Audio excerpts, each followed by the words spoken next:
नेता कैसा हो? आदरणीय राकेश सिन्हा।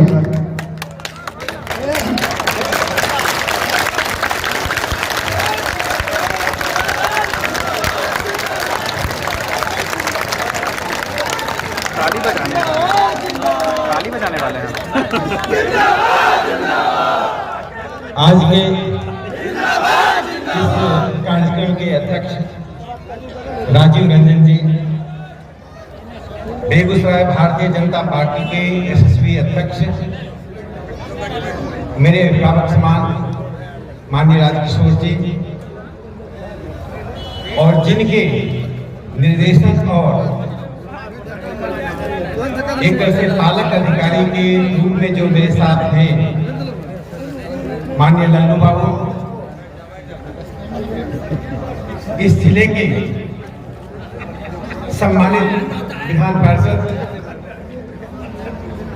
और शिक्षाविद पूर्व नवप्रसाद माननीय सर्वेश जी, शामों के युवा विधायक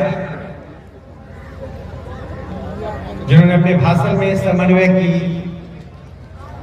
अद्भुत सिद्धांत जो भारत की है उसका प्रतिपादन भी किया, ऐसे श्री राजकुमार जी अपने चरित्र, व्यक्तित्व, कृतित्व से जोशीले और अपने भाषण से पानी में भी आग लगा देने की क्षमता रखने वाले बोगो बाबू,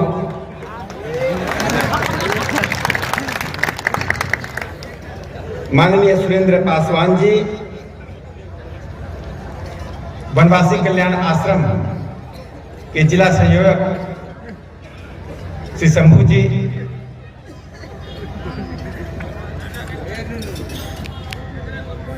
शाहपुर कमाल में एनडीए के प्रत्याशी और अपने क्षेत्र में जनता के बीच लोकप्रिय अमर जी, जिला पार्षद माननीय मुन्ना जी, भारतीय जनता पार्टी के जिला मंत्री माननीय बबलेश जी, राकेश पांडे जी, अमरेश जी, मनीष कुमार जी, पार्टी के प्रवक्ता मनीष कुमार जी हैं, फिर राम कल्याण जी, राजेश अंबर्स जी, सुनील जी, संदीप अग्रवाल जी, ओम प्रकाश गुप्ता जी, ललन जी, राम संजय जी, मनोज कुमार जी, सुरेंद्र सेठ जी, आलोक जी, अमित जी, महंत सियाराम दास जी, नारायण जी, तीनों पंचायत के सम्मानित मुखियागण, ईश्वर जी और सुमित जी, साथ में प्रशासन से आए हुए सम्मानित अधिकारीगण और इस सभा में उपस्थित भाइयों और अनुपस्थित सभी बहनों को मेरा नमस्कार। मैं आज भाषण देने के लिए नहीं आया। लोकतंत्र में कहा जाता है कि जनता स्वामी है, प्रतिनिधि सेवक। जो काम मैंने आपसे लिया था उसका रिपोर्ट कार्ड देने आपके सामने आया। रिपोर्ट कार्ड में कुछ अच्छी बातें भी होती हैं, कुछ बुरी बातें भी। जो समाज यथार्थ से जी चुराता है वो समाज कायर होता है। मैं उन कायरों में नहीं हूं जो यथार्थ से जी चुरा कर अपनी बात करूं। मुझे सामो पुल चाहिए, सामो पुल के लिए शहादत भी देने के लिए मैं शहादत देने के लिए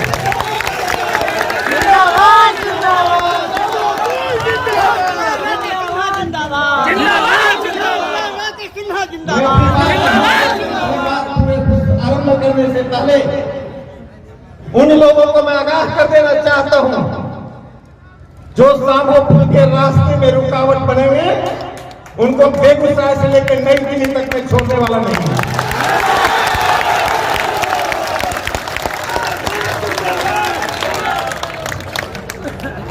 मैं तो राजनीति में इसी शैशवावस्था में आया। मैं एक ऐसे विद्यालय से पढ़कर निकला था जहां राजनीति शब्द का शब्दकोश में नहीं था। 3 वर्षों के राजनीति में खट्टे मीठे अनुभव हुए, लेकिन सामो पुल के बारे में मैं एक बात कहना चाहता हूं। इस पूरे प्रकरण में मुझे एक बात ज्ञात है, मां सरस्वती ज्ञान की ही देवी नहीं है, अज्ञानता की भी देवी है। यह सामो पुल ज्ञान के गर्भ से नहीं आया है, ये अज्ञानता के गर्भ से निकला है।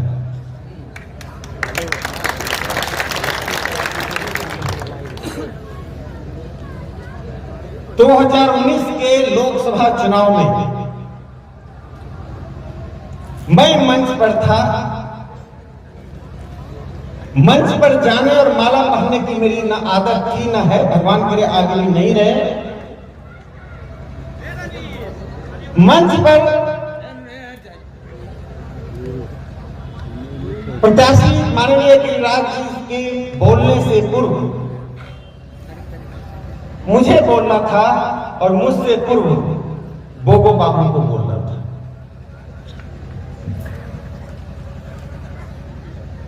मेरा बोगो बाबू से कोई परिचय था नहीं। मंच पर अधिकांश लोगों से मेरा परिचय नहीं था। मंच के नीचे जो संघ से जुड़े लोग थे उनसे मेरा अधिक परिचय था। बोगो बाबू ने अपने अंदाज में चुनौती दी, वो सकारात्मक चुनौती थी। एक नकारात्मक चुनौती होती है, एक सकारात्मक चुनौती। आप पूर्ण दीजिए, पूर्ण चाहिए। संभवतः ये चुनौतियां और ये मांग 1952 से हो रही होगी या उसके पहले से होती रही। तो जैसे एक छोटा बच्चा आग में हाथ डालता है, उसे पता नहीं होता कि इसमें हाथ जल भी सकता है, उसे तो वो आग भी खिलौना नजर आता है। तो मैं छोटा था तो अपने दिव्यांग चाचा के साथ, मेरे बड़े मुझे बड़का बाबू कहते थे, मैं एक जोकिया गांव जाता था। तो वहां एक छोटी सी नदी थी, नदी को पार करना पड़ता था। तो मुझे ध्यान में था कि वही जोकिया की नदी सामो के लोगों को त्रस्त कर रही है, 2-4 करोड़ का काम होगा, मैं करवा दूंगा। इतनी बड़ी अज्ञानता पालकर मैंने इनकी चुनौती को और चुनौती दे दिया। मैं कहा 4.5 लाख से चुनाव जिताइए, मैं पुल बनाऊंगा। यदि कोई कान में कह देता कि 5,000 करोड़ का है तो मैं उसी समय शब्द वापस ले लेता।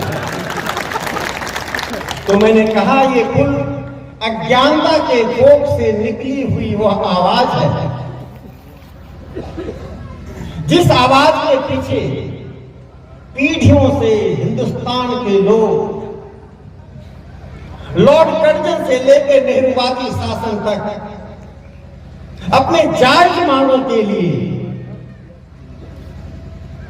अपने स्वाभाविक हक के लिए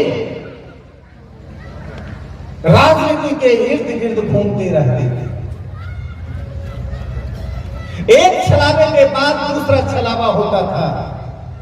लोग कितने निर्दोष थे, छल और कपट करने वालों को भी माफ करते थे।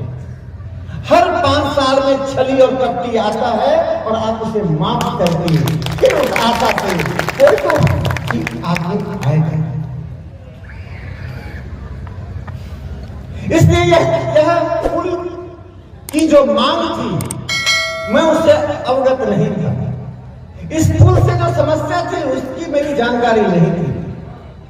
घोर अंधकार और अंधियारे में मैंने छोटे बच्चे की तरह आग में हाथ डाला, लेकिन मैंने इस चुनौती को स्वीकार कर दिया। यदि 5,000 करोड़ हो कि 5 लाख करोड़ हो, सामने में पुल बनाऊंगा।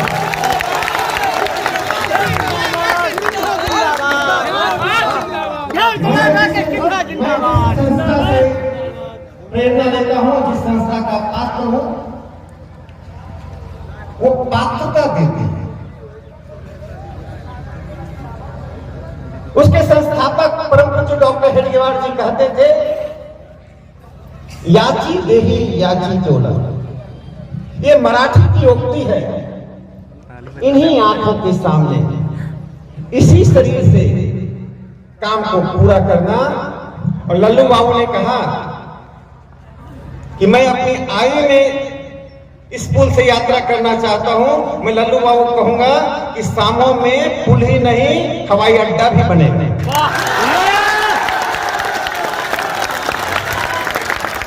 जितनी चुनौतियां आएंगी, जितनी बाधा आएंगी, उतना ही मैं सामो के लिए काम करूंगा। मेरा पूरी राजनीतिक जीवन मैं सामो को समर्पित करता हूं। इसके पहले कि मैं आगे बढ़ूं, इस विद्यालय के प्रांगण में मैं दूसरी बार आया हूं। मैं एमपी लैंड फंड से इस विद्यालय को, विद्यालय में पुस्तकालय के लिए 15 लाख देने की घोषणा करता हूं।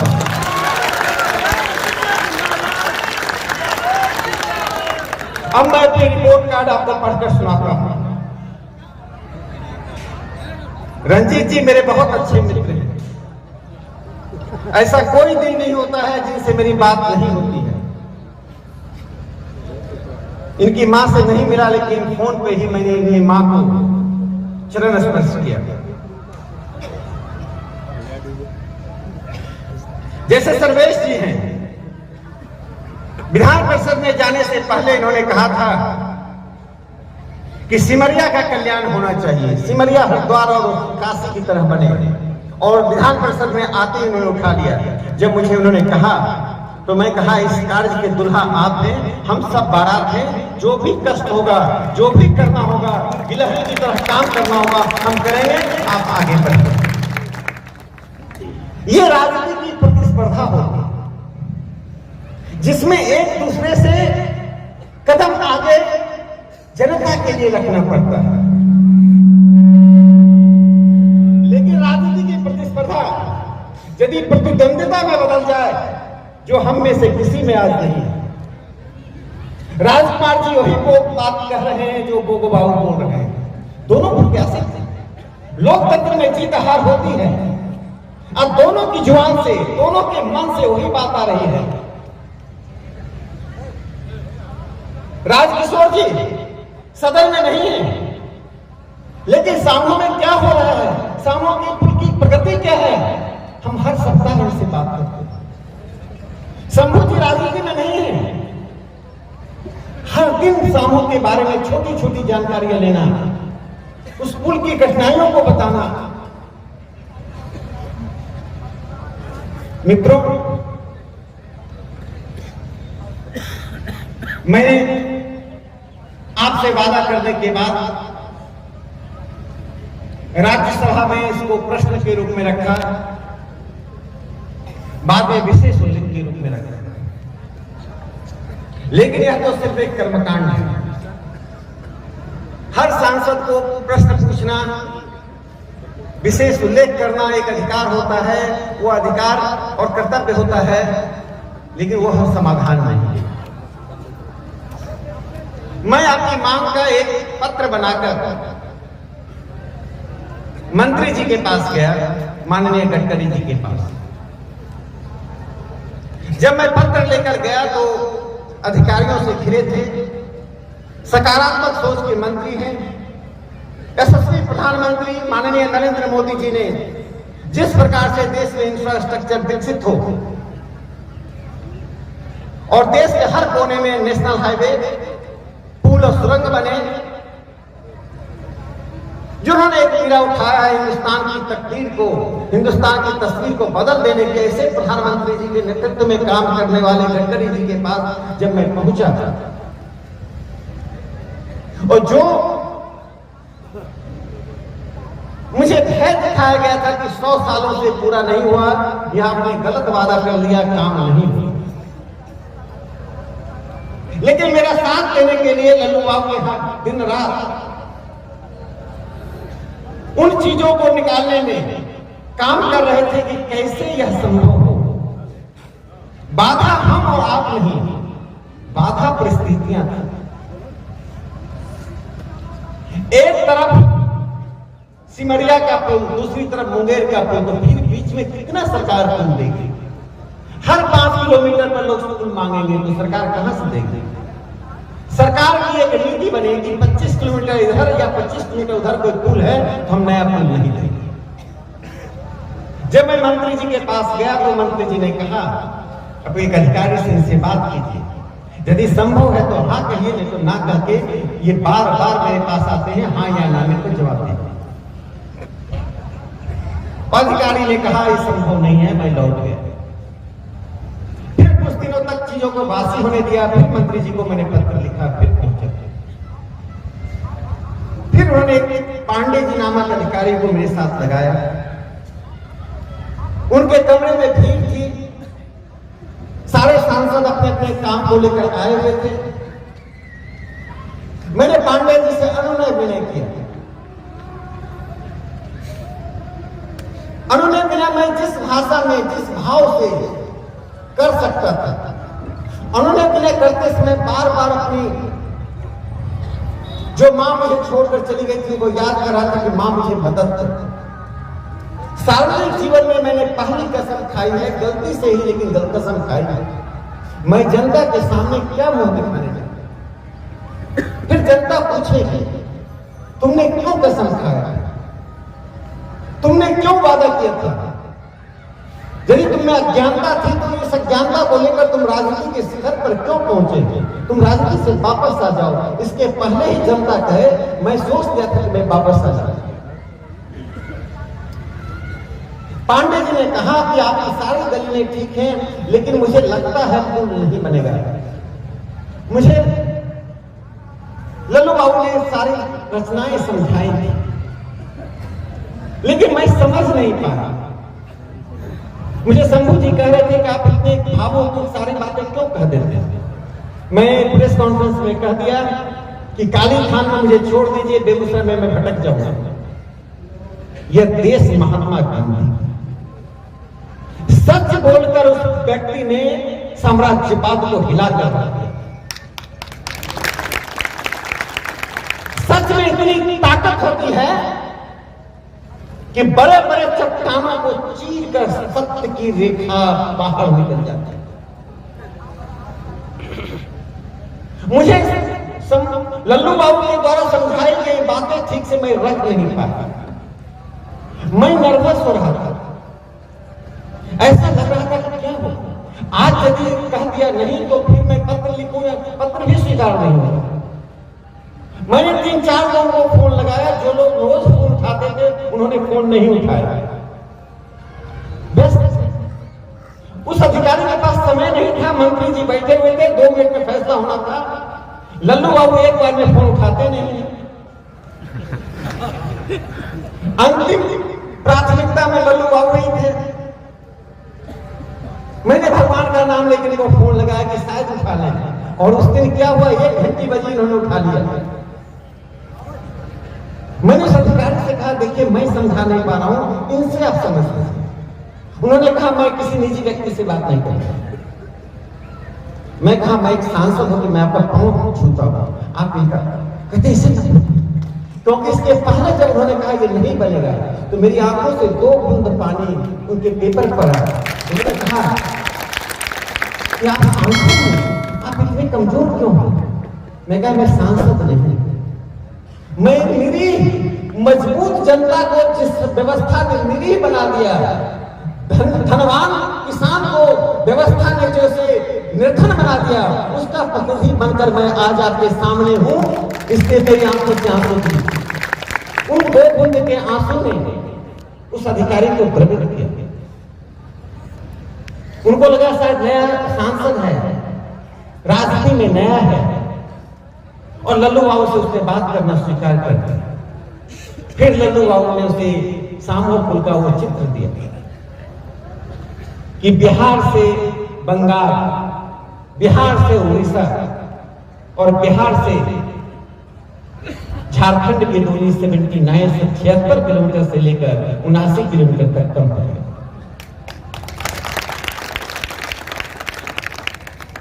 तब वो अधिकारी उन आंसुओं के कारण द्रवित होकर मंत्री जी से कहा कि इस पर विचार किया जा सकता है, इसको खारिज करना ठीक नहीं और स्वयं का पल्ला झाड़कर दूसरे अधिकारी को डाल देंगे। फिर वो पत्र, लेकिन वह पल्ला नहीं झाड़ा उस व्यक्ति ने। वो जहां भी कार्यालय में बैठे हो, घर में बैठे हो, उनको मैं प्रणाम करता हूं। उन्होंने कहा, वो मुझे फोन पर निर्देशित करते, अब यहाँ से मुझे जो लोग शिक्षित कर रहे थे, अब वो मुझे तकनीकी रूप से कैसे सफल हो वो शिक्षित कर रहे थे। आप एक पत्र बनाएंगे, पत्र में ये सब लिखिए। फिर मैं पत्र बनाकर गडकरी जी को दिया। गडकरी जी ने बुलाकर एक अधिकारी से पूछा, तो उन्होंने कहा ये बातें तो काल्पनिक लग रही है। अगर 79 किलोमीटर की दूरी कम हो जाती तो क्या अब तक हमें पता नहीं होता? फिर सरकार ने जांच करने के बाद ये बात सामने आई कि सामो वह हीरा है जिस हीरे के प्रयोग से, सामो जगह का नाम नहीं है, हीरे का नाम है, जिसके प्रयोग से पेट्रोल बचेगा, समय बचेगा, लोगों की ऊर्जा बचेगी, बिखरे हुए जिले, बिखरे हुए स्थान एक हो जाएंगे। तो फिर गडकरी जी का पत्र आया कि इस पर डीपीआर बनाने की मैं स्वीकृति देता हूं। इसमें कहां है राजनीति? डीपीआर का टेंडर हुआ, एक कंपनी को टेंडर मिल गया, अब राजनीति शुरू हुई। रिपोर्ट कार्ड में मैं एक एक कलेक्ट फोल्डर छोड़ दूंगा। डीपीआर के उस टेंडर को रिजेक्ट कराने वाले कौन लोग थे? मैंने सामो के लोगों से कहा था 2022 में उस पुल पर हम गाड़ी लेकर चलेंगे। आज यहाँ गाड़ी लेकर सामो पुल से आते, उस डीपीआर के टेंडर को खारिज करवा दिया गया। डीपीआर के टेंडर को 2020 में खारिज करवा दिया गया। NHAI 1,71,00,000 के टेंडर के लिए सर्वोच्च न्यायालय पूछ गए। वो जीत गए कंपनी, फिर उसको टेंडर नहीं दिया।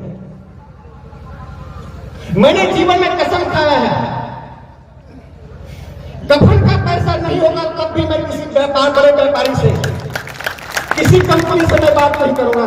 सामो का पुल बने या ना बने, मैं किसी कंपनी के मालिक से बात नहीं करूंगा, मैं सरकार से बात करूंगा। ये कौन होते हैं? फिर टेंडर आया, लॉकडाउन चल रहा था, फिर टेंडर आया, टेंडर में विलंब शुरू हुआ। श्रेय लेने के लिए मैं नहीं आया, मुझे श्रेय की जरूरत नहीं। श्रेय लेना होता तो मैं सुदूर मेघालय के कौंगथोंग गांव को गोद नहीं लेता। श्रेय लेना होता तो मैं मोमांग गांव को, जिसका नाम वहां का मुख्यमंत्री नहीं जानता था, उसको मैं गोद नहीं लेता। श्रेय लेना होता तो मफसूट गांव, जहां जाने के लिए 3 घंटे का पैदल पहाड़ी रास्ते से जाना पड़ता है, चूक हुई तो 800 मीटर गड्ढे में गिरने की संभावना, उस गांव को गोद नहीं लेता। यदि मुझे श्रेय लेना होता तो मैं मेघालय के सदर गांव को गोद नहीं लेता। मैं बहुत पीड़ा से बोल रहा हूं, दूसरों के लिए ये आराम बात है। जिस दिन ये भ्रम पैदा किया गया कि राकेश नाथ बलिया और साहिबपुर कमाल में पुल को ले जाना चाहता था, उस रात यदि मेरा ब्रेन हेमरेज नहीं हुआ तो आपका आशीर्वाद था। मेरी पत्नी ने कहा राज्यसभा छोड़ दो, मैं विधवा हो जाऊंगा, दोनों बच्चे अनाथ हो जाएंगे, इसकी पूरी तैयारी कर ली गई थी। कहते हैं राजनीति मत करो। ऐसे लोगों के ऐसे गंदे नाले के कीड़े को राजनीति से उठाकर बाहर कर देना चाहिए। मैं राजनीति की नहीं हूं, मुझे बहलाने फुसलाने नहीं आता। मुझे पता ही नहीं नियार कहां है, मुझे पता ही नहीं ठाकुर पहले है कि नियार कहां है। उस आदमी पर इल्जाम लगा रहे, बाद में कहते हैं कि उस माननीय के प्रति मेरा दुराचार नहीं है। मैं कागज का नाव नहीं हूं। अगर टकराना चाहते हैं जो, विकास के नाम पर, जनता के नाम पर जनता मेरे साथ है, मैं किसी भी ताकत को तोड़ने तैयार नहीं। बाकी लोगों के लिए खिलौना है, बाकी के लोगों के लिए राजनीति है, मेरे लिए राजनीति नहीं है। सामों को मैं अपना जीवन समर्पित करता हूं और एक चीज आपसे भीख मांगता हूं, मैं आपको चेतावनी देता हूं और आपको मैं सावधान करता हूं, बाधाएं आएंगी, बाधाएं समाप्त नहीं हुई हैं, लेकिन आप उस पर कभी अविश्वास मत कीजिएगा। आप मुझसे रक्त मांग लीजिएगा लेकिन अविश्वास मत कीजिएगा, क्योंकि मैं सभी चीजों से वाकिफ हूं जिसे मैं बोल नहीं सकता। मैंने अपना काम पूरा कर दिया। सामोपुर की स्वीकृति थी, सामोपुर की स्वीकृति मिल गई। यशस्वी प्रधानमंत्री नरेंद्र मोदी जी को इसका श्रेय जाता है।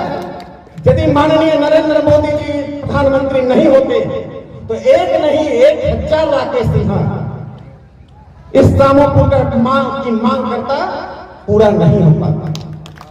मोदी जी ने इस देश में एक ऐसा वातावरण बनाया जहां कहीं भी किसान, मजदूर, गांव गरीब की समस्या हो, सांसद वहां जाए, वहां की बात लाए, सरकार पूरा करेगी, समय सीमा में पूरा करेगी और सामोपुर इसी प्रक्रिया का हिस्सा है।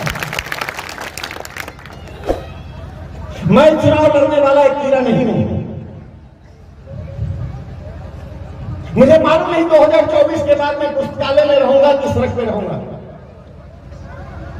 लेकिन मैं सभी लोगों से करबद्ध विनम्र प्रार्थना करता हूं, जो यहां हैं, जो यहां नहीं है, राजनीति मत कीजिए इन लोगों के साथ। सिर्फ ये लोग नहीं है, इनके साथ पीढ़ियों की जो पीड़ा है उसकी ताकत है। ऐसे लोगों की एक नकारात्मक आवाज नष्ट कर देती है, एक सकारात्मक आवाज रंग को राजा बनाती है। अब मैं रिपोर्ट के अंतिम पार्ट में आता हूं।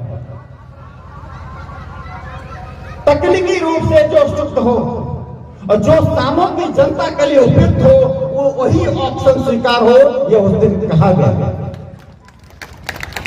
और एक 4-5 लोगों की एक कमेटी का मैंने प्रस्ताव दिया कि तकनीकी काम करने वाले तो जानते ही नहीं कि कौन टोला कहां है, कौन एग्जिट पॉइंट कहां होगा, जो भी सर्वेश जी बार बार उसके लिए चिंतित थे।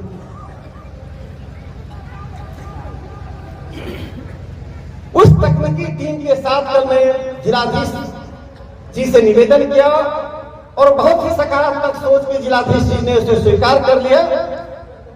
प्रशांत कुमार सिन्हा NHAI के हैं, बहुत इंटेलिजेंट व्यक्ति हैं। ये 4 लोग जिसमें लल्लू बाबू भी हैं, सामों के प्रतिनिधि हैं, मटिहानी के प्रतिनिधि हैं, उसमें और लोग भी शामिल हो सकते हैं। ये 4-5 लोग उस टीम के साथ जो भी ऑप्शन स्वीकार हो उसके साथ घूमेंगे। यहाँ के लोगों की इच्छा के अनुसार कहाँ एग्जिट पॉइंट बने, कहाँ कनेक्टिविटी बने, वो बताएंगे। अब तकनीकी बातें आएंगी, लेकिन मैं आपको कहना चाहता हूं कि जून के महीने में पुल निर्माण का टेंडर आने जा रहा है। जून महीने में पुल का टेंडर आने जा रहा है। मेरा काम आज से समाप्त हो गया, यानी मैं भाग नहीं रहा हूं। बिहार के किसानों की गरीबी और दर्द 7वीं कक्षा और 8वीं कक्षा की पुस्तक में लेख का विषय नहीं बनना चाहिए। यदि मोकामा काल का भविष्य बदल दिया जाए,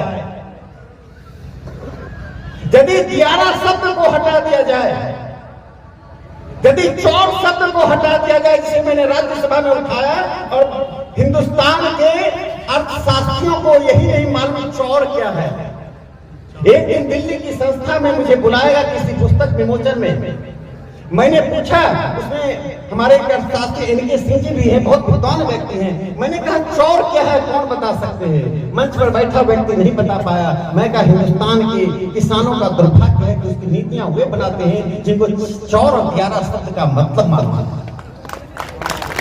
अब मैं आज सामों की भूमि पर अब मैं जो भी संकल्प लूंगा आपके पास ही आकर दूंगा। जो संकल्प लेता हूं, आपकी भूमि इतनी पवित्र पावन भूमि है कि संकल्प पूरा हो जाता है। बिहार से चौर दियारा शब्द समाप्त हो जाए। पानी का जमाव, जल से कटाव, एक किसान अपने जीवन में 4 बार घर बदल, जमीन है, खेत है, श्रम की ताकत है, खेती करने के लिए पूंजी है, लेकिन खेती कर नहीं सकते। जो बड़े किसान हैं उनका काम चल जाता है। जो छोटे किसान हैं जिनको उसी खेती से बच्चों को पढ़ाना है, उसी खेती से बेटी की शादी करनी है, उसी खेती से घर में कोई ऐसा श्राद्ध करना हो तो उसी पैसे से करना है, वो क्या करेगा? अंत में खेत बेच देता है।